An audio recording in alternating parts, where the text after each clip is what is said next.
Ωραία, Ωραία. να ξεκινήσουμε σιγά-σιγά. Να σας καλωσορίσω έτσι στη δεύτερη διάλεξη αυτής της μικρής σειράς διαλέξεων που έχουμε για τους νόμους και το ρυθμιστικό πλαίσιο ουσιαστικά που σχετίζεται με την τεχνητή νοημοσύνη. Την προηγούμενη φορά είχαμε μία παρουσίαση του AI Act, των βασικών στοιχείων του που αφορούν και τη χρήση και την ανάπτυξη τεχνολογίας τεχνητής νοημοσύνης. Σήμερα θα επικεντρωθούμε στα προσωπικά δεδομένα και τα θεμελιώδη δικαιώματα. Οπότε καλωσορίζουμε πάλι την εισηγήτριά μας, την κυρία Ηλιάνα Κωστή. Ηλιάνα, σε ευχαριστούμε. Και Καλησπέρα. είμαστε έτοιμες να ακούσουμε αυτά που έχεις να μας πεις. Ωραία. Καλησπέρα σε όλους και από εμένα. Σήμερα θα μιλήσουμε όντως για τα προσωπικά δεδομένα. Θα τα δούμε βέβαια, θα κάνουμε μια γενική ενημέρωση πάνω στο Γενικό Κανονισμό Προστασίας Δεδομένων. Θα δούμε όμως και κάποια πράγματα σε συνάρτηση με τα συστήματα τεχνητής νοημοσύνης και το πώς αυτή η νομοθεσία εφαρμόζεται στα συστήματα τεχνητής νοημοσύνης και φυσικά πώς αγγίζει το κομμάτι της έρευνας, γιατί δεν εξαιρείται και η έρευνα από την νομοθεσία. Τώρα, ο βασικός μας κανονισμός και στην πραγματικότητα είναι ο θεμελιώδης κανονισμός από τον οποίο μπορούμε να πούμε ξεκίνησαν κάποιες πολύ βασικές αλλαγές στην Ευρωπαϊκή Ένωση. Είναι ο λεγόμενος Γενικός Κανονισμός Προστασίας Δεδομένων ή αλλιώς ο GDPR, φαντάζομαι όλοι θα τον έχετε ακούσει. Γιατί δεν αφορά μόνο την ακαδημαϊκή κοινότητα, μας αφορά όλους ως υποκείμενα των δεδομένων, σε οποιαδήποτε πτυχή της ζωής μας γίνεται επεξεργασία των δεδομένων μας. Αυτός ο κανονισμός γιατί είναι τώρα θεμελιώδης, γιατί στην πραγματικότητα άλλαξε τον τρόπο με τον οποίο η Ευρωπαϊκή Ένωση προσεγγίζει το πώς διαμορφώνει ένα κανονιστικό πλαίσιο και το πώς αυτό το πλαίσιο επιδρά και σε άλλες και σε ξένες ενόμες τάξεις. Λόγω κυρίως της εξωεδαφικής του ισχύως. Τώρα, η προστασία των προσωπικών δεδομένων δεν είναι μία καινούρια έννοια και δεν είναι και ένας καινούριος κλάδος δικαίου. Υπάρχει ήδη από τη δεκαετία του 70. Πρωτεργάτης είναι ένας Έλληνας καθηγητής στη Γερμανία, ο κύριος Πυροσμίτης. Οπότε και οι Έλληνες έχουμε μια σημαντική συνεισφορά και σε αυτό τον κλάδο, όπως γενικά σε ό,τι αφορά στην προστασία των θεμελιωδών δικαιωμάτων. Είναι κάτι που από ό,τι φαίνεται μας ενδιαφέρει πάρα πολύ. Ο Γενικός Κανονισμός, λοιπόν, ουσιαστικά έχει τις βασικές προβλέψεις για το πώς γίνεται η επεξεργασία δεδομένων προσωπικού χαρακτήρα που αφορούν φυσικά στα φυσικά πρόσωπα τα οποία βρίσκονται εν ζωή.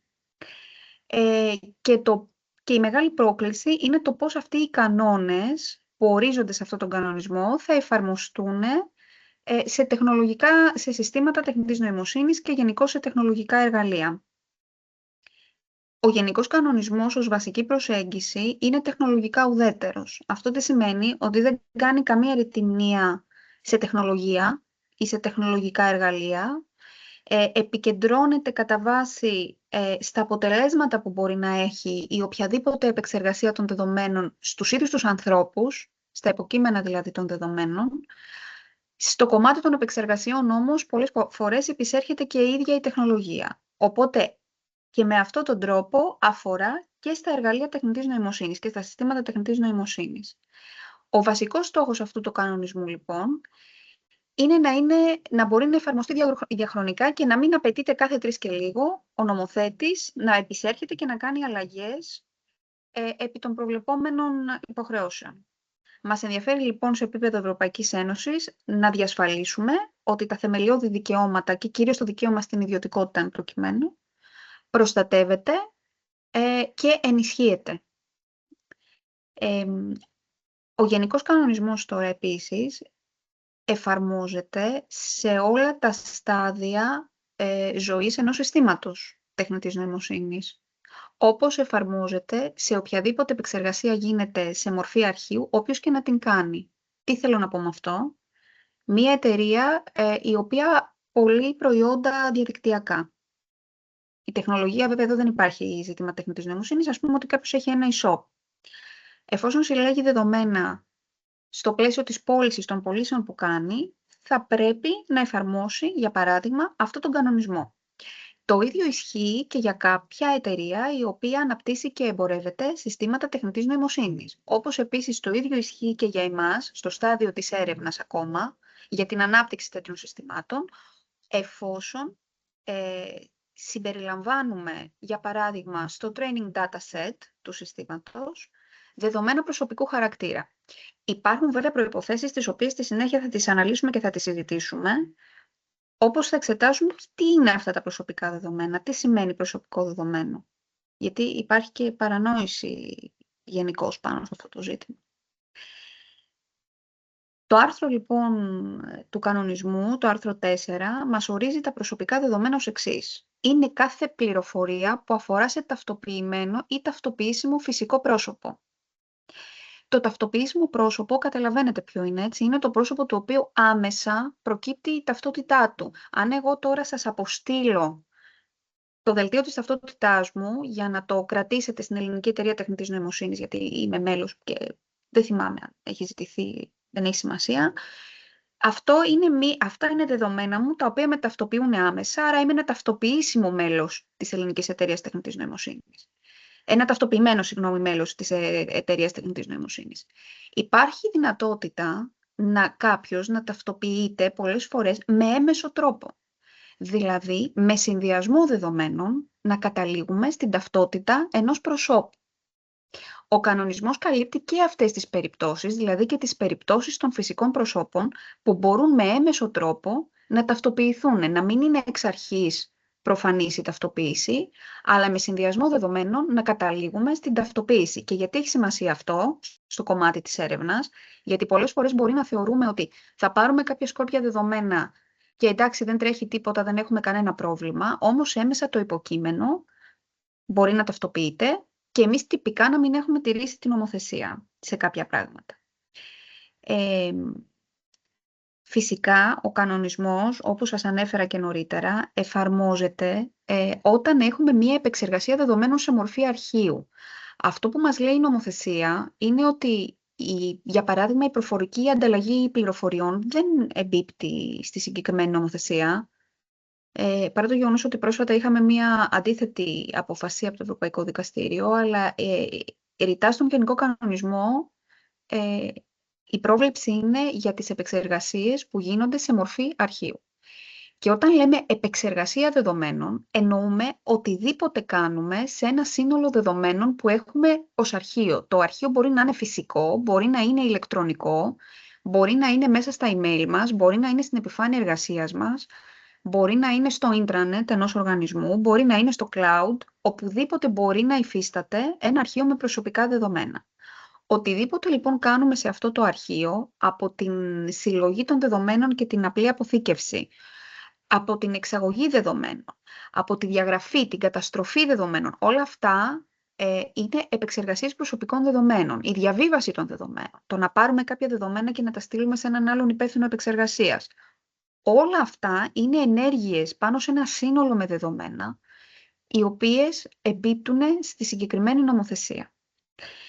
Αυτό που μας ενδιαφέρει επίσης, για να πούμε ότι εμπίπτουμε σε αυτόν τον κανονισμό, είναι να είμαστε ένας υπεύθυνος επεξεργασίας, ή εκτελών ανάλογα, θα τις δούμε αυτές τις έννοιες, ο οποίος είτε να έχει έδρα μέσα στην Ευρωπαϊκή Ένωση, οπότε ένα εκπαιδευτικό ίδρυμα, ένα ελληνικό εκπαιδευτικό ίδρυμα ή ένα ερευνητικό κέντρο, το οποίο έχει την έδρα του στην Ελλάδα, όποια προσωπικά δεδομένα και να επεξεργαστεί, οφείλει να τηρήσει αυτή την νομοθεσία, διότι εδρεύει εντός της Ευρωπαϊκής Ένωσης.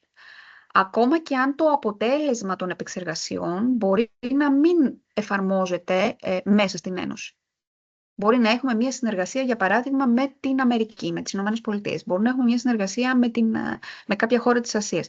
Εμείς, όποιο τα δεδομένα και να επεξεργαστούμε στο πλαίσιο της έρευνάς μας, θα τηρήσουμε την νομοθεσία.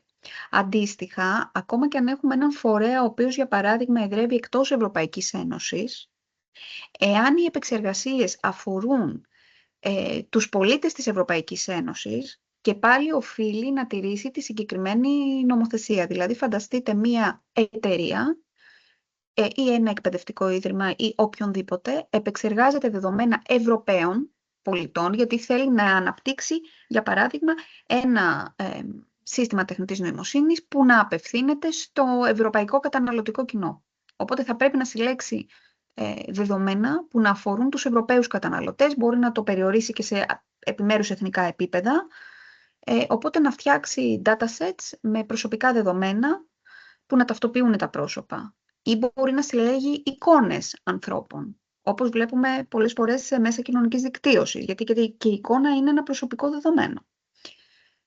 Οφείλει σε κάθε περίπτωση να τηρήσει αυτή την νομοθεσία. Και αυτό διαχρονικά από τότε που ψηφίστηκε ο κανονισμός, μάλλον που τέθηκε σε υποχρεωτική εφαρμογή το Μάιο του 2018, ήταν έτσι και ένα πεδίο κόντρας κυρίως μεταξύ Ευρώπης και Ηνωμένων Πολιτειών.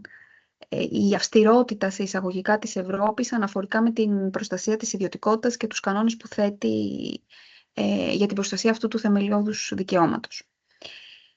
Οπότε αυτό που προσπαθεί η Ευρωπαϊκή Ένωση στην πραγματικότητα να κάνει είναι να το καλύψει από παντού το ζήτημα, αλλιώς φυσικά θα αδικούσε όσους εδρεύουν εντός της Ευρωπαϊκής Ένωσης έναντι όσων εδρεύουν εκτός, οι οποίοι θα ήταν ευνοημένοι γιατί δεν θα τους αφορούσε αυτή η νομοθεσία.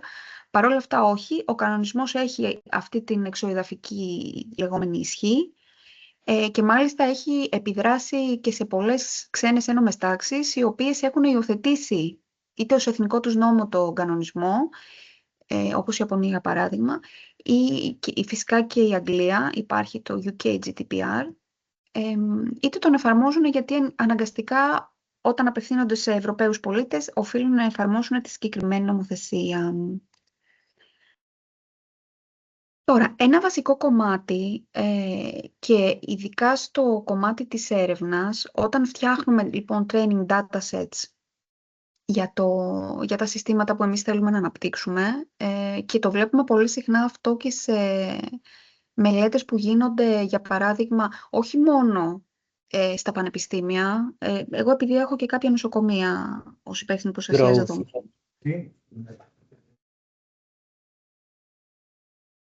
Δεν ξέρω αν με ρωτήσατε κάτι, δεν κατάλαβα, οπότε όποιος θέλει επαναλαμβάνει. Όταν κάνουμε κάποιες μελέτες λοιπόν και πρέπει να συλλέξουμε δεδομένα που ταυτοποιούν τα υποκείμενα, οφείλουμε να πάρουμε τη συγκατάθεσή τους, να τους ενημερώσουμε λοιπόν τι θα κάνουμε, ποια δεδομένα τους χρειάζονται και τι θέλουμε να τα κάνουμε αυτά τα δεδομένα, ποιος θα είναι ο σκοπός της επεξεργασίας, πόσο χρόνο θα τηρήσουμε αυτά τα δεδομένα στις βάσεις μας, ποια μέτρα ασφάλειας τηρούμε έτσι, σε γενικές γραμμές και επιγραμματικά. Και φυσικά πριν ξεκινήσουμε να τα συλλέγουμε και να τα επεξεργαζόμαστε, οφείλουμε να κάνουμε αυτή την ενημέρωση και να πάρουμε τη συγκατάθεση των υποκειμένων τα οποία θα συμμετέχουν στη μελέτη μας, στην έρευνά μας, των οποίων τα δεδομένα θα αποτελέσουν μέρος του δικού μας training dataset για το σύστημα τεχνητής νοημοσύνης. Οπότε η συγκατάθεση είναι απαραίτητη. Αυτό το οποίο βέβαια πρέπει και συστήνεται συνήθως να κάνουμε, πέρα από το ότι είναι προβλεπόμενο στην νομοθεσία, συλλέγουμε πάντα τα ελάχιστα απαιτούμενα δεδομένα και αυτό είναι ένα ζήτημα σε ό,τι αφορά τα συστήματα τεχνητής νοημοσύνης, γιατί τα συστήματα AI χρειάζονται δεδομένα για να εκπαιδευτούν, είναι ένα βασικό ζήτημα αυτό. Ο Γενικός Κανονισμός Προστασίας Δεδομένων λοιπόν μας λέει ότι ναι, αλλά θα πρέπει να συλλέξεις τα ελάχιστα απαιτούμενα, είναι η αρχή της ελαχιστοποίησης. Ακριβώς αυτά που χρειάζεσαι, τίποτα παραπάνω. Καλό είναι βέβαια να προσπαθούμε πάντα όταν συλλέγουμε δεδομένα για τέτοιους σκοπούς, αν δεν είναι απαιτούμενο το να ταυτοποιείται άμεσα το υποκείμενο ή έμεσα, να τα συλλέγουμε ανωνυμοποιημένα. Δηλαδή, τι χαρακτηριστικά του πληθυσμού χρειαζόμαστε για να εκπαιδεύσουμε ένα σύστημα τεχνητής νοημοσύνης. Μπορεί να είναι generic, μπορεί να χρειαζόμαστε χαρακτηριστικά όπως είναι το φύλο, το μορφωτικό επίπεδο, κάποιες προτιμήσεις. Μπορεί να χρειαζόμαστε κάποια ιατρικά δεδομένα, όπως κάνουν πολλές μελέτες στα νοσοκομεία, που εκεί τι φροντίζουμε πάντα να κάνουμε, δεν συλλέγουμε δεδομένα που μπορούν να ταυτοποιήσουν άμεσα κάποιον ή έμεσα. Συλλέγουμε πιο γενικά δεδομένα, κυρίως πώς αντιδρά ας πούμε, ένας οργανισμός σε ένα φάρμακο και ποια είναι τα χαρακτηριστικά του οργανισμού, φύλο, ηλικία, αν γίνονται καταχρήσεις, ποιο είναι το ιατρικό ιστορικό, που όμως εκεί, λόγω του όγκου των δεδομένων που χρησιμοποιούνται, δεν είναι και εύκολο, και είναι ως αδύνατο δηλαδή, να ταυτοποιηθεί το υποκείμενο. Οπότε σε αυτές τις περιπτώσεις αυτό προσπαθούμε να κάνουμε. Γιατί έχουμε το εξής πρόβλημα με τη συγκατάθεση. Όπου απαιτείται να πάρουμε συγκατάθεση για να συλλέξουμε δεδομένα και να τα χρησιμοποιήσουμε, για παράδειγμα, στο σύστημα τεχνητής νοημοσύνης που αναπτύσσουμε, η συγκατάθεση έχει ένα ζήτημα. Μπορεί να ανακληθεί. Αυτό μας λέει η νομοθεσία. Ότι η συγκατάθεση όπου είναι αυτή η σωστή νομική βάση επεξεργασίας, μπορεί ελεύθερα κάποια στιγμή, οποτεδήποτε, να ανακληθεί από το υποκείμενο. Αυτό τώρα τι πρόβλημα μας δημιουργεί? Όταν ανακληθεί η συγκατάθεση, εμείς οφείλουμε ό,τι δεδομένα έχουμε για αυτό το άτομο να τα διαγράψουμε. Να πάυσουμε δηλαδή να τα χρησιμοποιούμε. Γιατί το υποκείμενο έχει άρει τη συγκατάθεσή του για τη χρήση των δεδομένων του. Σε ένα σύστημα τεχνητής νοημοσύνης αυτό είναι από πάρα πολύ δύσκολο έως πολλές φορές και αδύνατο να συμβεί. Δηλαδή, το να βρούμε επακριβώς σε ένα τεράστιο σύνολο προσωπικών δεδομένων που έχουμε σε ένα σύστημα, ποια δεδομένα αφορούν την Ηλιάνα και να διαγράψουμε τα δεδομένα της Ηλιάνας. Κυρίως γιατί τα ίδια τα συστήματα αυτό που κάνουν είναι να επαναχρησιμοποιούν τα δεδομένα που εμείς εισάγουμε και μπορεί να τα επανακαθορίζουν. Οπότε, εφόσον χρησιμοποιούνται συνέχεια τα δεδομένα, το σύστημα βγάζει συμπεράσματα, συνεχίζεται η χρήση των δεδομένων, επανακαθορίζονται τα δεδομένα, πολλές φορές είναι πάρα πολύ δύσκολο. Ένα άλλο πρόβλημα που μπορεί να έχουμε είναι το εξής. Επειδή όσοι ασχολούνται με το κομμάτι της τεχνητής νοημοσύνης πρέπει να φτιάχνουν, και αυτό είναι νομοθετική υποχρέωση και βάση του AI Act που είδαμε την προηγούμενη φορά, ποιοτικά σύνολα δεδομένων. Το να έρθει το υποκείμενο και να ασκήσει το δικαίωμα της άρσης της συγκατάθεσης ενδέχεται να μας αλλοιώσει την ποιότητα του συνόλου των δεδομένων που εμείς θέλουμε να χρησιμοποιήσουμε ή που ήδη χρησιμοποιούμε στο σύστημα τεχνητής νοημοσύνης. Αυτό σημαίνει πρακτικά ότι μπορεί να μην έχουμε πια ένα ποιοτικό σύνολο δεδομένων, όπως απαιτείται από την νομοθεσία, και μπορεί αυτό να προκαλέσει και προβλήματα και στην ίδια την εκπαίδευση του συστήματος και άρα στη μετέπειτα λειτουργικότητά του. Γι' αυτό είναι σημαντικό και κρίσιμο, νομίζω, να αναπτύξουμε ένα σύστημα, έναν μηχανισμό στην έρευνα, όπου χρειαζόμαστε δεδομένα προσωπικού χαρακτήρα, να προσπαθούμε, νομίζω ότι είναι εφικτό, και να φροντίζουμε αυτά τα δεδομένα να μην ταυτοποιούν τα υποκείμενα, είτε άμεσα, είτε έμεσα. Οπότε κάπως έτσι να προσπερνάμε και αυτό το ζήτημα. Και φυσικά ο τρόπος που θα ενημερώνουμε τα υποκείμενα, και αυτός έχει πάρα πολύ μεγάλη σημασία για τη συμμετοχή τους για τη χρήση των δεδομένων τους για την εκπαίδευση ενός συστήματος τεχνητής νοημοσύνης.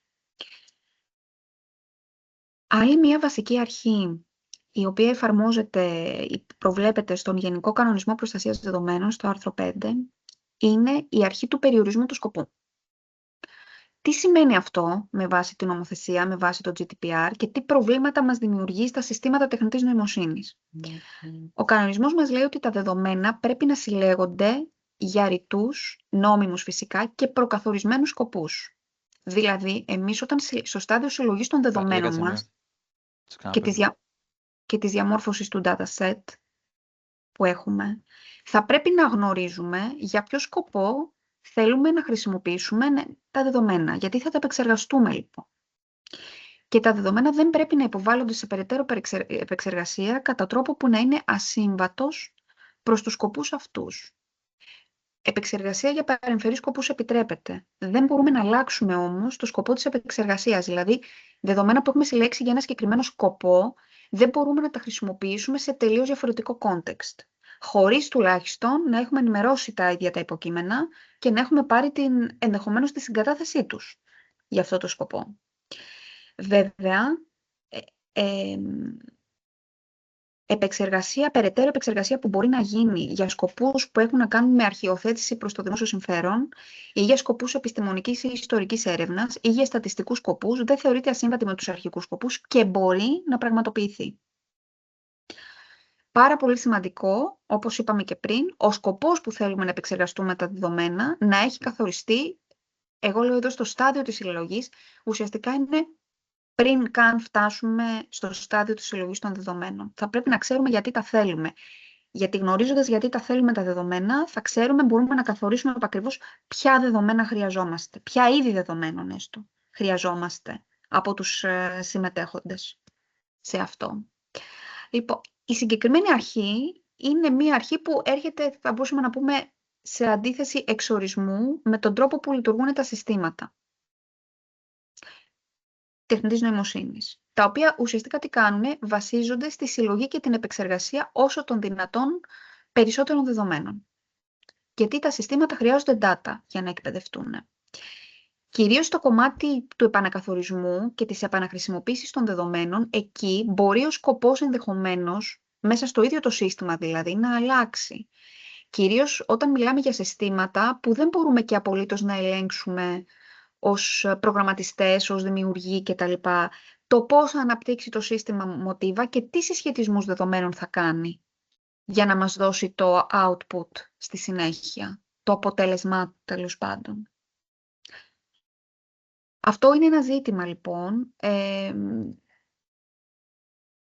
Άρα ερχόμαστε στο ερώτημα πώς μπορεί αυτή η αρχή του περιορισμού του σκοπού να εφαρμοστεί στα συστήματα τεχνητής νοημοσύνης, ποια δεδομένα μπορούν να θεωρηθούν συναφή με το σκοπό της επεξεργασίας που θέλουμε να κάνει το σύστημα και πώς μπορεί αυτό να αποδειχτεί. Γιατί ένα βασικό ζήτημα, να ξέρετε, με το GDPR, με τον Γενικό Κανονισμό Προστασίας Δεδομένων, όπως είναι και με όλες τις βασικές νομοθεσίες της Ευρωπαϊκής Ένωσης, είναι η λογοδοσία. Η λογοδοσία τι σημαίνει? Σημαίνει ότι θα πρέπει να είμαστε σε θέση να αποδείξουμε ότι είμαστε εναρμονισμένοι με τη συγκεκριμένη νομοθεσία. Και αυτό δεν είναι πάντα εύκολο, κυρίως όταν μιλάμε για αρχές που διέπουν τις επεξεργασίες των προσωπικών δεδομένων και συστήματα τεχνητής νοημοσύνης που μπορεί από μόνα τους να κάνουν επαναχρησιμοποίηση και να αναπτύσσουν εκ νέου μοτίβα σε ό,τι αφορά στην επεξεργασία των δεδομένων. Τι μας λέει λοιπόν, πώς μπορούμε να βοηθηθούμε σε αυτό? Τι μας λέει η αιτιολογική σκέψη 50 του κανονισμού? Ότι η επεξεργασία προσωπικών δεδομένων για σκοπούς διαφορετικούς από αυτούς για τους οποίους τα δεδομένα αρχικά συλλέχθηκαν, θα πρέπει να είναι επιτρεπτή αποκλειστικά και μόνο εφόσον η επεξεργασία είναι συμβατή με τους σκοπούς για τους οποίους τα δεδομένα συλλέχθηκαν αρχικά. Και σε αυτή την περίπτωση δεν απαιτείται να αλλάξουμε και τη νομική βάση επεξεργασίας μας. Αυτό λοιπόν είναι κάτι που εμείς θα πρέπει να μπορούμε να το αποδείξουμε. Πώς θα το αποδεικνύουμε? Πώς θα το κάνουμε? Την προηγούμενη φορά για τον κανονισμό για την τεχνητή νοημοσύνη μιλήσαμε για την εκτίμηση αντικτύπου, τη λεγόμενη μελέτη εκτίμησης αντικτύπου. Αντιστοίχως και στον κανονισμό για τα προσωπικά δεδομένα προβλέπεται η λεγόμενη DPA, Data Protection Impact Assessment. Τι σημαίνει αυτό? Αυτό είναι μία ανάλυση, μία μελέτη, μέσα στην οποία τι οφείλουμε να αποτυπώσουμε. Ειδικά στο κομμάτι τώρα των προσωπικών δεδομένων, βέβαια αυτό πάντα θα γίνεται σε συνδυασμό με την μελέτη εκτίμησης αντικτύπου που προβλέπεται και στον AI Act, γιατί μιλάμε για ένα σύστημα τεχνητής νοημοσύνης το οποίο επεξεργάζεται προσωπικά δεδομένα. Γίνεται λοιπόν λεγόμενη πια αλγοριθμική εκτίμηση αντικτύπου. Εκεί λοιπόν θα πρέπει να αποτυπώσουμε με μεγάλη σαφήνεια τεχνικά χαρακτηριστικά του συστήματος, ενδεχομένως να επεξηγήσουμε τον τρόπο που λαμβάνει αποφάσεις σύμφωνα με την αρχιτεκτονική του δομή, ποια δεδομένα συλλέγει, γιατί είναι απαραίτητο να συλλεχθούν και να αποτελέσουν αντικείμενο επεξεργασίας αυτά τα δεδομένα και για ποιο λόγο ακόμα και η αλλαγή που μπορεί να γίνει στην επεξεργασία είναι συναφής με τους σκοπούς που εμείς έχουμε αρχικά καθορίσει. Εδώ ο ερευνητής λοιπόν και κυρίως στα συστήματα που αναπτύσσονται στο πλαίσιο συγκεκριμένων έργων, αυτές οι μελέτες πλέον είναι πολύ σαφής και ρητή απέτηση. Θα πρέπει δηλαδή ο χρηματοδοτικός φορέας να γνωρίζει, να λαμβάνει ως παραδοτέο, κάποιοι από εσάς ίσως το έχετε δει, αυτή τη μελέτη, στην οποία θα αποτυπώνονται όλα αυτά τα ζητήματα και στην οποία ουσιαστικά τι πρέπει να αποδείξουμε? Θα πρέπει να αποδείξουμε ότι είμαστε νομότυποι, ότι με τον τρόπο που λειτουργεί το δικό μας το σύστημα, αυτό που έχουμε αναπτύξει, έχουμε by design ενσωματώσει τις αρχές επεξεργασίας προσωπικών δεδομένων και ότι δεν υπάρχει κανένας κίνδυνος, αφού έχουμε λάβει τα απαιτούμενα μέτρα, ως προς την προστασία των προσωπικών δεδομένων των φυσικών προσώπων που συμμετέχουν στο συγκεκριμένο σύστημα. Αυτές έχουν πολύ ενδιαφέρον, βέβαια. Αυτές οι μελέτες έχουν πολύ ενδιαφέρον για ανθρώπους σαν εμένα που είμαι νομικός και ασχολούμαι με τα τεχνικά χαρακτηριστικά και πώς εφαρμόζονται όλες αυτές οι νομοθεσίες στα συστήματα. Καταλαβαίνω ότι τους ερευνητές που κάνουν την ουσιαστική προφανώς δουλειά, δηλαδή τη δουλειά του να αναπτύξουν αυτά τα συστήματα, τώρα που είναι η αρχή όλων αυτών, ίσως να είναι λίγο κουραστικό, αλλά σταδιακά και αυτό κάπως θα τυποποιηθεί. και οι φορείς θα έχουν και θα πρέπει να έχουν και σαφείς κατευθυντήριες οδηγίες για τους ερευνητές, δηλαδή τι πράγματα προσέχουμε by design και by default στα συστήματα τεχνητής νοημοσύνης, τα οποία κάνουν και επεξεργασία προσωπικών δεδομένων. Γιατί εδώ, με την επεξεργασία των προσωπικών δεδομένων, δυσκολεύει αρκετά η πίστα.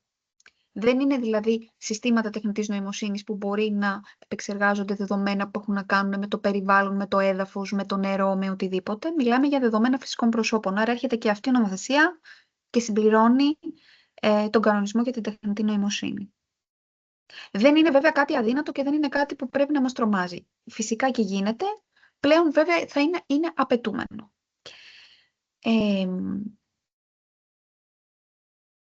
Άρα τι πρέπει να προσέχουμε λοιπόν?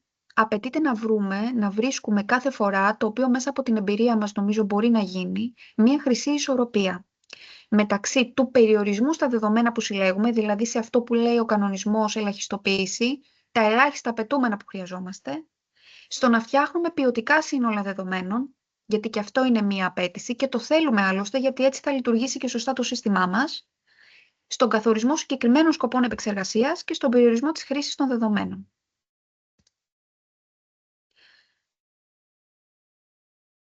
Λοιπόν, τεχνητή νοημοσύνη και αρχή της ακρίβειας.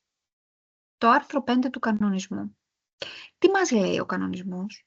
Τα δεδομένα πρέπει να είναι ακριβή. Πρέπει να είναι σωστά δηλαδή. Και όταν είναι αναγκαίο να επικαιροποιούνται. Γιατί μπορεί τα χαρακτηριστικά του πληθυσμού να διαφοροποιούνται με τα χρόνια. Οπότε θα πρέπει τα σύνολα δεδομένων μας να τα επικαιροποιούμε. Είναι πάρα πολύ σημαντικό, για παράδειγμα, ότι επειδή πρέπει το σύνολο δεδομένων με το οποίο εκπαιδεύουμε ένα σύστημα να είναι αντιπροσωπευτικό του πληθυσμού, αλλιώς δεν θα μας δώσει σωστά αποτελέσματα, ή πρέπει να είμαστε σίγουροι ότι τα δεδομένα που κατά το χρόνο συλλογής των δεδομένων και κατά το χρόνο χρήσης των δεδομένων, ότι αντιπροσωπεύεται ορθά ο πληθυσμός. Δεν μπορούμε να χρησιμοποιούμε datasets που είναι αποτέλεσμα εξόρυξης δεδομένων από datasets της δεκαετίας του 50, για παράδειγμα, πάνω στα χαρακτηριστικά του ελληνικού πληθυσμού, και αυτά να τα χρησιμοποιούμε για να εκπαιδεύσουμε ένα σύστημα το οποίο θα χρησιμοποιηθεί και θα εξάγει συμπεράσματα και θα κάνει συστάσεις για τα χαρακτηριστικά του πληθυσμού του ελληνικού σήμερα.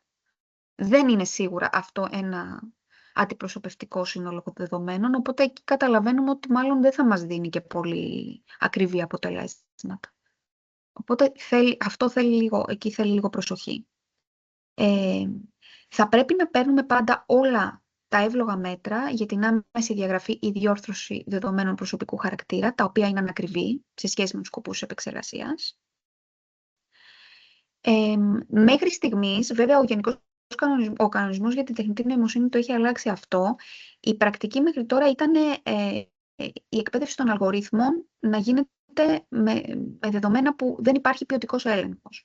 Εγώ βλέπω μια σημαντική βελτίωση αυτού του ζητήματος, κυρίως στο κομμάτι και της έρευνας, δηλαδή βλέπω ότι και στα πανεπιστήμια αλλάζει αυτό. Όλοι πια έχουν την συναίσθηση ότι ναι, πρέπει να έχω ποιοτικά σύνολα δεδομένων, που από εκεί ξεκινάει όλο.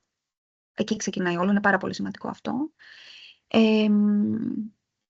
Γιατί αν δεν έχουμε ακριβή δεδομένα, όπως είπαμε, δεν έχουμε και ακριβή και σωστά αποτελέσματα.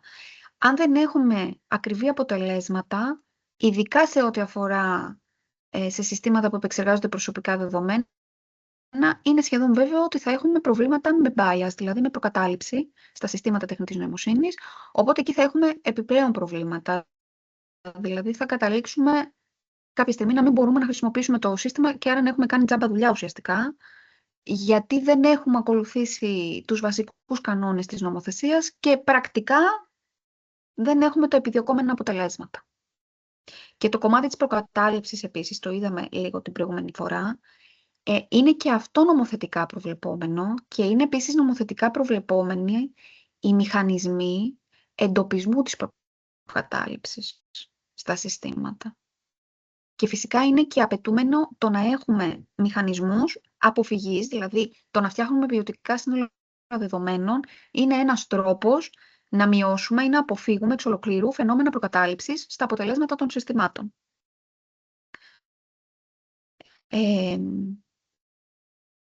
Το είπαμε και αυτό που αναγράφει εδώ πέρα, ότι πρέπει τα δεδομένα να είναι αντιπροσωπευτικά και απαλλαγμένα από προκαταλήψεις.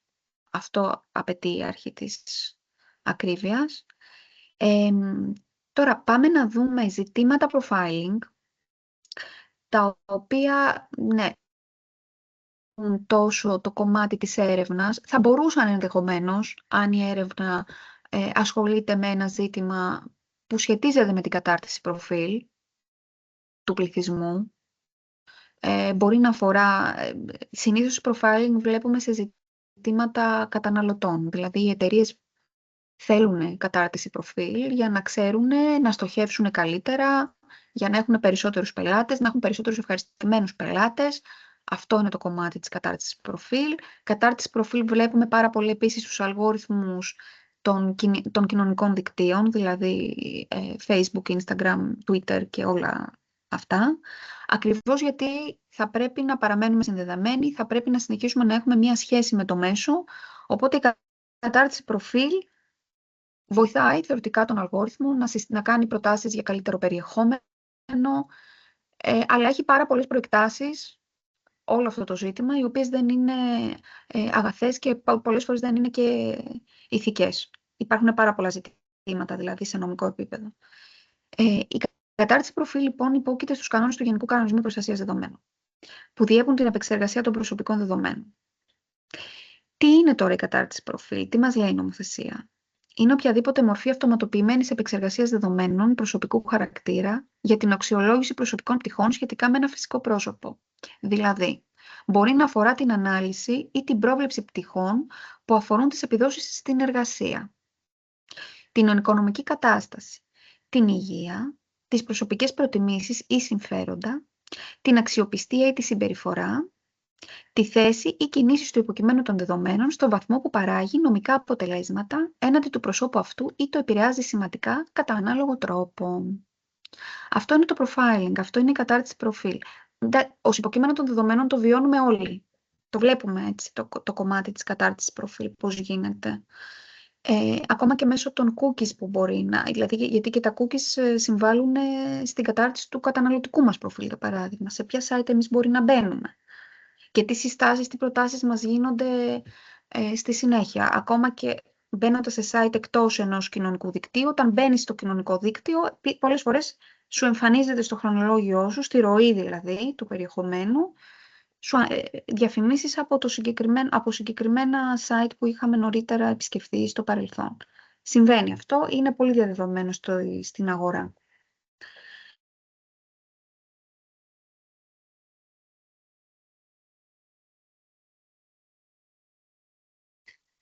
Έχει κλείσει το μικρόφωνο σου, Λιάννα.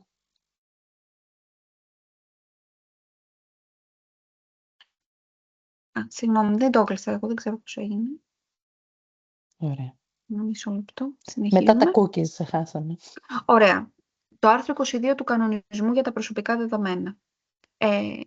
Είναι ουσιαστικά το άρθρο το οποίο μας μιλάει για το δικαίωμα που έχουμε ως υποκείμενα, που έχει κάθε υποκείμενο δηλαδή, να μην υπόκειται σε απόφαση που λαμβάνεται αποκλειστικά βάσει αυτοματοποιημένης επεξεργασίας, συμπεριλαμβανομένης και της κατάρτισης προφίλ, η οποία μπορεί να παράγει ένομα αποτελέσματα που το αφορούν ή το επηρεάζει σημαντικά με κάποιο παρόμοιο τρόπο. Για παράδειγμα, θέλει προσοχή, ειδικά το κομμάτι της εργασίας, που είναι ένα πάρα πολύ χαρακτηριστικό παράδειγμα. Πηγαίνουμε ως υποψήφιοι εργαζόμενοι σε μια εταιρεία και γίνεται μια τηλεδιάσκεψη ή τέλος πάντων υποβάλλουμε το βιογραφικό μας, το οποίο σε ένα πρώτο επίπεδο περνάει από την κρίση, σε εισαγωγικά, ενός αλγορίθμου.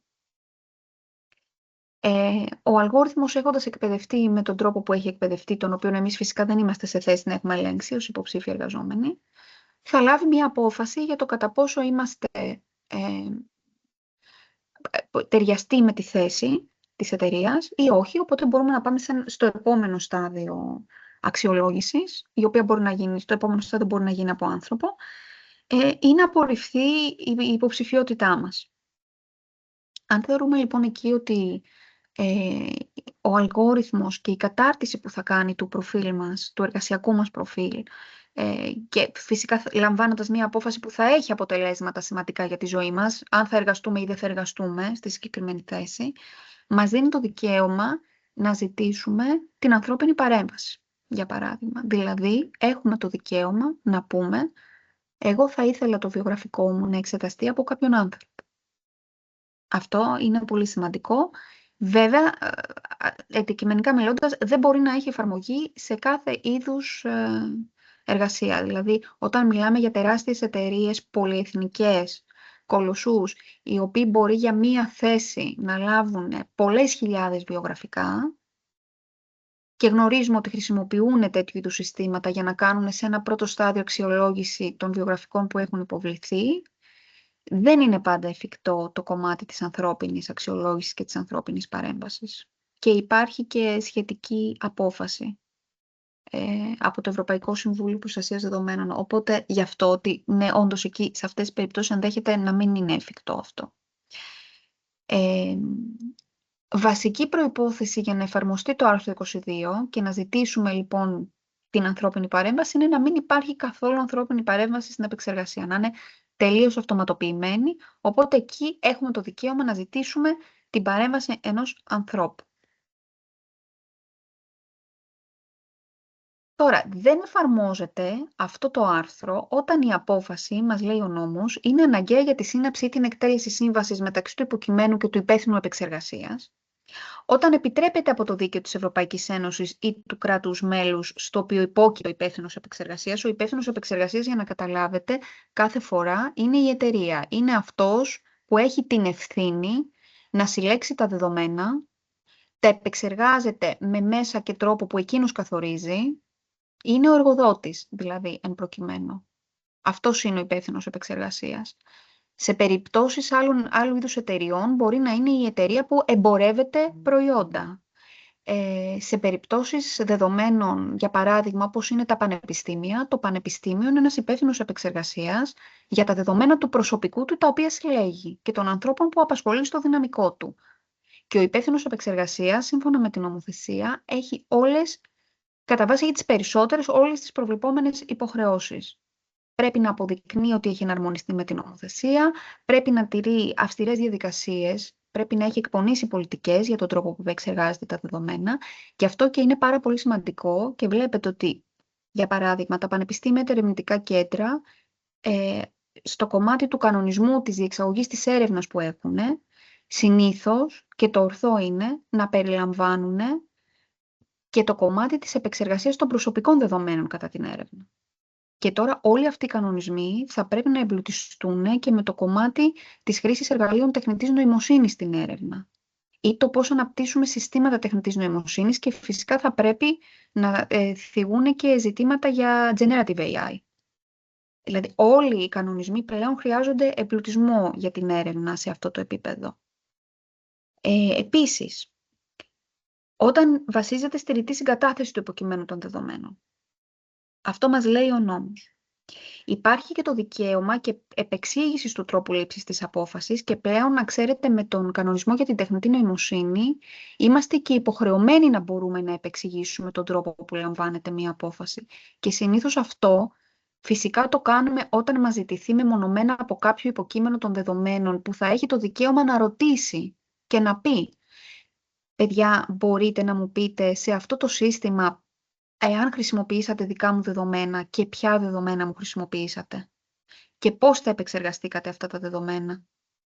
Επίσης, όταν χρησιμοποιείτε ένα σύστημα που λαμβάνει μια απόφαση για μας, έχουμε δικαίωμα να ρωτήσουμε πώς έλαβε το σύστημά σας αυτή την απόφαση για μένα. Δηλαδή, ποιος είναι ο τρόπος που αξιολόγησε τα δεδομένα μου και οδηγήθηκε σε αυτό το αποτέλεσμα.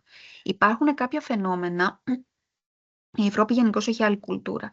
Υπάρχουν όμως κάποια φαινόμενα στη βιβλιογραφία και κυρίως προερχόμενα από τις Ηνωμένες Πολιτείες, όπου στα υποκείμενα των δεδομένων, στους ανθρώπους δηλαδή, ελήφθη μία απόφαση που αφορά τη ζωή τους, πολύ σημαντική. Για παράδειγμα, είχαμε περίπτωση δασκάλας η οποία αξιολογήθηκε από αλγόριθμο και έχασε τη δουλειά της, δεν της ανανεώθηκε η θητεία της στο σχολείο, παρά το γεγονός ότι η ίδια από όλους τους μαθητές της είχε λάβει μία άριστη αξιολόγηση. Και όταν ρώτησε και ζήτησε το λόγο, δηλαδή προσπάθησε να μάθει, να καταλάβει για ποιο λόγο απορρίφθηκε από τον αλγόριθμο. Αρνήθηκαν να της δώσουν απάντηση. Αυτό στην Ευρώπη θα ήταν μια πάρα πολύ σημαντική παραβίαση του δικαιώματός της. Όταν αναπτύσσουμε λοιπόν ένα σύστημα το οποίο λαμβάνει αποφάσεις, θα πρέπει να μπορούμε να δώσουμε μια επεξήγηση για το πώς αυτό το σύστημα οδηγήθηκε στην απόφαση για αυτόν τον άνθρωπο. Αυτό το οποίο συνήθως ισχυρίζονται εταιρείες που αναπτύσσουν τέτοια συστήματα είναι ότι αν εγώ αποκαλύψω τον τρόπο που το σύστημά μου λαμβάνει μια απόφαση, θα είναι σαν να θα σας αποκαλύπτω δικαιώματα που έχουν να κάνουν με πνευματική ιδιοκτησία, με διανοητική ιδιοκτησία. Δηλαδή, ή μπορεί να είναι εμπορικό μυστικό το πώς εγώ έχω αναπτύξει ένα σύστημα και πώς λαμβάνει αυτό το σύστημα τις αποφάσεις. Δηλαδή, θα διαθέσω μια πληροφορία στους ανταγωνιστές μου, το οποίο δεν θέλω να το κάνω. Αυτό είναι ένα πολύ βασικό επιχείρημα. Η Ευρωπαϊκή Ένωση μας λέει ότι θα πρέπει να βρίσκουμε πάντα μια χρυσή τομή, ούτως ώστε να προστατεύουμε ενδεχομένως δικαιώματα διανοητικής ιδιοκτησίας που να υπάρχουν ή εταιρικά μας μυστικά, εμπορικά μας μυστικά, αλλά σίγουρα το υποκείμενο θα έχει το αναφέρετο δικαίωμα να μάθει πώς αξιολογήθηκαν τα δεδομένα του και ελήφθη μία απόφαση από ένα σύστημα. Και μπορεί σε δεύτερο επίπεδο φυσικά να ζητήσει και την ανθρώπινη παρέμβαση και να αξιολογηθεί εκ νέου από άνθρωπο η υποψηφιότητά του για κάτι. Αυτό είναι πάρα πολύ σημαντικό. Τώρα, η υποχρέωση λογοδοσίας. Σας είπα λίγο για την υποχρέωση λογοδοσίας και τι σημαίνει. Η λογοδοσία προέρχεται από τη λέξη λογοδοτώ. Ο υπεύθυνος επεξεργασίας, λοιπόν, λογοδοτεί για τον τρόπο που διενεργεί τις επεξεργασίες, για το αν γίνονται με νόμιμο τρόπο, για πόσο χρόνο τηρεί τα δεδομένα, πώς λαμβάνει αποφάσεις του συστημά του. Όλα αυτά είναι πράγματα για τα οποία ο υπεύθυνος επεξεργασίας είναι υποχρεωμένος να δώσει εξηγήσεις εφόσον του ζητηθούν. Δηλαδή, τις εξηγήσεις δεν τις δίνουμε εκ των προτέρων και γενικά και αόριστα. Πρέπει όμως να είμαστε έτοιμοι, εφόσον μας ζητηθούν οι εξηγήσεις, να μπορέσουμε να τις δώσουμε. Στο κομμάτι τώρα των συστημάτων τεχνητής νοημοσύνης, ένας πολύ ωραίος τρόπος να καλύψουμε και αυτή μας την υποχρέωση, όταν τα αναπτύσσουμε δηλαδή τα συστήματα, είναι να αποτυπώσουμε το πώς εμείς έχουμε ενσωματώσει την νομοθεσία και τα λεγόμενα ethics της τεχνητής νοημοσύνης, γιατί το βλέπω και αυτό πολύ συχνά στα χρηματοδοτούμενα προγράμματα. Δηλαδή βλέπω να ζητούνται μελέτες, να αποτυπωθεί το πώς ένα συγκεκριμένο σύστημα που θα αναπτυχθεί στο πλαίσιο του προγράμματος ενσωματώνει όχι μόνο την νομοθεσία που το αφορά, αλλά και επιπλέον και τα ethics και την ηθική που σχετίζεται με, χωρίς να διευκρινίζεται έτσι και να εξειδικεύεται το κομμάτι της ηθικής. Οπότε συνήθως φτιάχνουμε μελέτες οι οποίες είναι πάρα πολύ αναλυτικές. Ανάλογα με τη φύση του συστήματος φυσικά βρίσκουμε ποιες νομοθεσίες το αφορούν. Μπορεί, για παράδειγμα, να έχουμε ένα σύστημα τεχνητής νοημοσύνης το οποίο να κάνει επεξεργασία προσωπικών δεδομένων και να κάνει και παράλληλα αυτά τα προσωπικά δεδομένα να είναι και ιατρικής φύσεως δεδομένα. Οπότε προστίθεται ακόμα μία νομοθεσία. Δεν είναι μόνο ο κανονισμός για την τεχνητή νοημοσύνη, δεν είναι μόνο ο κανονισμός για τα προσωπικά δεδομένα, είναι και ό,τι αφορά και ζητήματα ιατρικής δεοντολογίας και όποια ειδικότερη νομοθεσία υπάρχει αναφορικά με τα ιατροτεχνολογικά, ας πούμε, μηχανήματα. Οπότε κάθε φορά το βλέπουμε αναπερίπτωση. Και φυσικά η ηθική που έχει να κάνει με την επεξεργασία, για παράδειγμα, δεδομένων υγείας από ένα σύστημα τεχνητής νοημοσύνης, και αυτό θα πρέπει να είναι ένα κομμάτι αυτής της μελέτης. Και αυτή η μελέτη ουσιαστικά τι εξυπηρετεί? Φυσικά τη διαφάνεια και τη λογοδοσία. Για να μπορούμε να πούμε ότι εμείς αυτό έχουμε κάνει, το σύστημά μας είναι σύμφωνο με την νομοθεσία, είναι σύμφωνο με τις ηθικές αρχές και τις επιταγές, οπότε είναι ένα σύστημα το οποίο μπορεί να προχωρήσει και ενδεχομένως να γίνει και ένα πραγματικό προϊόν, το οποίο στη συνέχεια να διατεθεί στην αγορά. Και αυτό την ενδιαφέρει πάρα πολύ την Ευρωπαϊκή Ένωση, να ξέρετε, και κυρίως η διασύνδεση της έρευνας με την αγορά είναι κάτι στο οποίο επενδύει και θέλει να επενδύσει. Ίσως το βλέπετε κι εσείς, το βλέπω και εγώ στο πανεπιστήμιο αυτό το πράγμα, ότι είναι πολύ πιο ανοιχτά πλέον τα πράγματα. Και είναι σημαντικό γιατί οι ερευνητές κάνουν πάρα πολύ σημαντική και ουσιαστική δουλειά. Και μπορούν πραγματικά να τη βοηθήσουν την αγορά. Αρκεί φυσικά να τηρήσουμε και όλο αυτό το κομμάτι. Κάτι που θα δούμε στην επόμενη διάλεξη είναι θέματα πατεντών και μεταφοράς τεχνολογίας και να δούμε και αν θέλετε και κάποια πράγματα για τις εταιρείες τεχνοβλαστούς, για τις εταιρείες spin-off δηλαδή, και το πώς όλο αυτό το κομμάτι που μέχρι τώρα έχουμε αναλύσει, πώς αφορά για παράδειγμα μία spin-off, έχει και αυτό τη σημασία του, γιατί όταν ένας ακαδημαϊκός ή ένας ερευνητής φτιάξει μία spin-off, ταυτόχρονα πλέον γίνεται και επιχειρηματίας. Δηλαδή φεύγει από το κομμάτι του είμαι ένας ακαδημαϊκός και μπαίνει στο κομμάτι του είμαι και ένας επιχειρηματίας. Οπότε θα πρέπει όλες αυτές τις νομοθεσίες να τις προσέχει ακόμα περισσότερο και κατά την αξιοποίηση των συστημάτων και την διάθεσή τους φυσικά στο εμπόριο. Για την επεξηγησιμότητα είπαμε επίσης νωρίτερα κάποια πράγματα.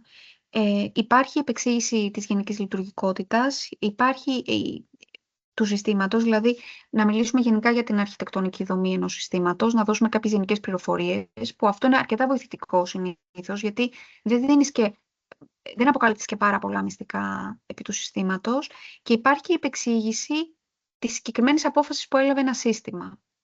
Αυτά τα έχει πάρα πολύ ωραία αποτυπώσει και ο Αποστόλης Βοβόρας στο βιβλίο «Μπορεί ο αλγόριθμος», που είναι ένας συλλογικός τόμος που έχω και εγώ τη χαρά να συμμετέχω και τα εξηγεί πάρα πολύ ωραία εκεί. Και εμείς ανάλογα θα κοιτάμε, αν μας ζητηθεί ποτέ να επεξηγήσουμε, τι από τα δύο θα χρησιμοποιούμε. Αν έρθει ένα υποκείμενο δεδομένων λοιπόν και μας πει πώς έλαβε ο αλγόριθμος την απόφαση για τη δική μου την περίπτωση, εκεί θα είμαστε υποχρεωμένοι σίγουρα να θίξουμε πέρα από κάποια γενικά ζητήματα επεξηγησιμότητας του συστήματος, θα πρέπει να μιλήσουμε και προσωπικά για τη δική του την περίπτωση. Αναγκαστικά θα πρέπει να το κάνουμε, γιατί η αρχή της λογοδοσίας επιβάλλει να μπορούμε σε αυτόν τον άνθρωπο να εξηγήσουμε πώς το σύστημά μας έλαβε μία απόφαση για αυτόν. Και αυτό είναι πάρα πολύ σημαντικό. Τώρα, στις εκτιμήσεις αντικτύπου που κάνουμε, δεν είναι απαραίτητο προφανώς αυτό. Θα πρέπει να γίνεται μία μνήα γενικά για την αρχιτεκτονική δομή ενός συστήματος και τη λειτουργικότητα του συστήματος. Πώς λειτουργεί λοιπόν, πώς επεξεργάζεται δεδομένα με έναν πιο γενικό τρόπο. Εντάξει, τα είπαμε αυτά. Και αυτά. Τώρα, θεμελιώδη δικαιώματα πέρα από την ιδιωτικότητα, που και αυτή είναι ένα θεμελιώδες ανθρώπινο δικαίωμα, είπαμε και την προηγούμενη φορά, το κομμάτι της προκατάληψης, το είπα και στην αρχή, είναι κάτι που ενδιαφέρει πάρα πολύ την νομοθεσία, οπότε πρέπει να φροντίζουμε πάντα στα συστήματα που αναπτύσσουμε, να έχουμε και εξ αρχής και εξ ορισμού, by design και by default δηλαδή, μηχανισμούς διαχείρισης της προκατάληψης, ποιοτικό σύνολο δεδομένων για να μειώσουμε τις πιθανότητες να μας δώσει ένα προκατηλημένο αποτέλεσμα, μηχανισμούς όμως παρατήρησης και το λεγόμενο debugging των συστημάτων. Η ανθρώπινη εποπτεία επίσης που αναφέραμε την προηγούμενη φορά είναι πάρα πολύ σημαντική στα συστήματα. Δεν τα αφήνουμε να δουλεύουν αποκλειστικά μόνα τους. Τα ελέγχουμε και τα επιβλέπουμε. Και αν χρειαστεί και η νομοθεσία μας λέει παρεμβαίνουμε ή αναλαμβάνουμε εμείς τον έλεγχο του συστήματος. Δεν μπορούμε να αναπτύξουμε, το είπαμε και την προηγούμενη φορά, συστήματα τα οποία για παράδειγμα κάνουν social scoring, δηλαδή συστήματα τα οποία αξιολογούν τα άτομα την αξία μας σε ανθρώπινο επίπεδο και ανάλογα με αυτή την αξιολόγηση έχουμε ή δεν έχουμε πρόσβαση π.χ. σε κοινωνικές απολαβές. Υπάρχουν στην Κίνα κάποια τέτοια συστήματα. Αν για παράδειγμα αποδειχτεί ότι κάποιος είναι βαριά καπνιστής και κάποια στιγμή αρρωστήσει ομιγέννητο από το κάπνισμα, τιμωρητικά το κράτος δεν το επιτρέπει να έχει πρόσβαση σε υπηρεσίες υγείας όπως κάποιος άνθρωπος που δεν είναι καπνιστής. Σας λέω τώρα ένα παράδειγμα. Ή μπορεί κάποιος να έχει ως αποτέλεσμα το social scoring να μην έχει πρόσβαση σε κοινωνικά επιδόματα που αν είχε καλύτερο θεωρητικά score θα είχε. Δηλαδή λειτουργεί τιμωρητικά το κράτος έναντι του πολίτη. Αυτό δεν επιτρέπεται λοιπόν να το κάνουμε. Εντάξει, αυτό δεν θα το επαναλάβω, γιατί για την ποιότητα των δεδομένων είπαμε και στην αρχή και είπαμε και την προηγούμενη φορά. Ε, Αυτά, νομίζω, για να μην επαναλαμβάνω, ήταν για τα προσωπικά δεδομένα σε συνάρτηση με τα συστήματα τεχνητής νοημοσύνης. Τα απολύτως βασικά